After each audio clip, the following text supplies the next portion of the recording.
You or a loved one has recently been diagnosed with cancer, and you are probably facing a difficult time emotionally and a seemingly endless array of treatment decisions that need to be made. My job today is to give you some questions that you might use to ask your doctor to help guide you through this very difficult process. One of the first things that you should remember is that when you go to your consultation, always, if possible, take a partner or a friend. Another set of ears is very useful. You'll find that you'll forget things that they'll remember, and you'll be able to discuss this later. Another thing I strongly advise is that you take notes. Bring a pen and pencil. Again, in the heat of the moment, in the emotion of that initial consultation, sometimes things are easily forgotten, important things. Bring a pen, make notes.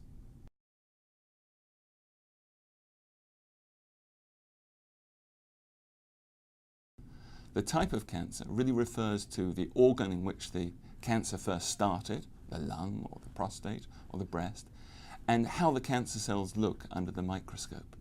These things very much determine what the best treatment should be for your cancer. As cancers grow, they go through many stages. They start small, they grow larger, and ultimately they spread. This is called the stage of your cancer, and the stage again determines whether one treatment is best or some combination of treatments will be best in the management of your cancer.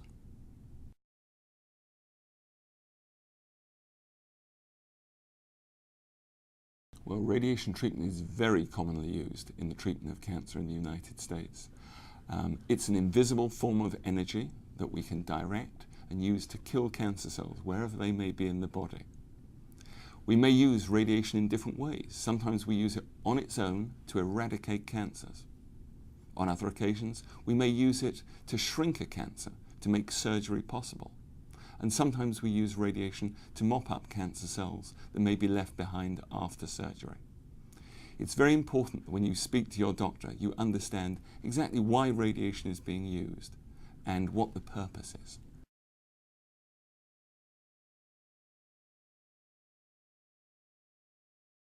Broadly speaking, radiation can be given one of two ways. Either we can shine a radiation beam from a high-tech machine from the outside into the body. That's called external beam radiation. Or we can actually place little radioactive sources, radioactive material, directly into the tumor. The first kind of radiation, external beam radiation, is given in little daily doses called fractions. And often many fractions are required. Treatment may last weeks or sometimes even a couple of months. For brachytherapy, when we put radioactive material directly into the tumor, it's often done as a small operation, usually under a mild sedative or a general anesthetic. For both brachytherapy and external beam radiation, treatment is almost invariably done as an outpatient, and it's very unusual that you'll have to stay in hospital overnight.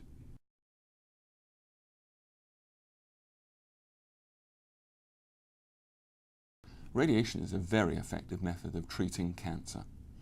It's used in different ways in different clinical situations. Sometimes we use radiation to eradicate a cancer. Sometimes we use it to shrink a cancer, to make surgery possible, or to reduce symptoms. It's certainly worth your while spending time and discussing with your doctor their expectations for your treatment. Why exactly are they using the radiation in your case?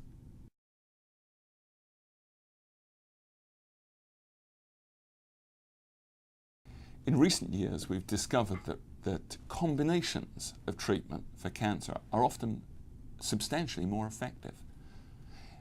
Nowadays, one frequently gives radiation in addition to surgery or chemotherapy, or perhaps even both.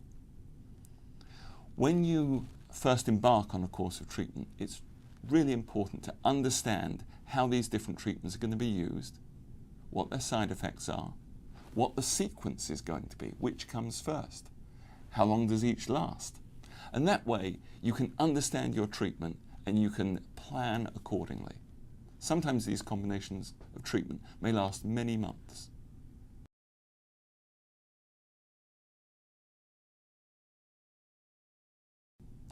You need never go through cancer treatment alone. There is support available from a large number of sources. You of course have the support of your friends and family, but beyond that you have your physicians, you have nurses, you have social workers and therapists, all available at the cancer centre at which you're being treated. Beyond that, there's the library. Beyond that still, there's the internet. And one incredibly important resource in this day and age is a patient support group. I'm sure in your area there will be support groups for patients with your particular disease or with cancer generally. Here you can meet other patients who've been through similar experiences. You can learn from them and you can share and understand your emotions and your progress.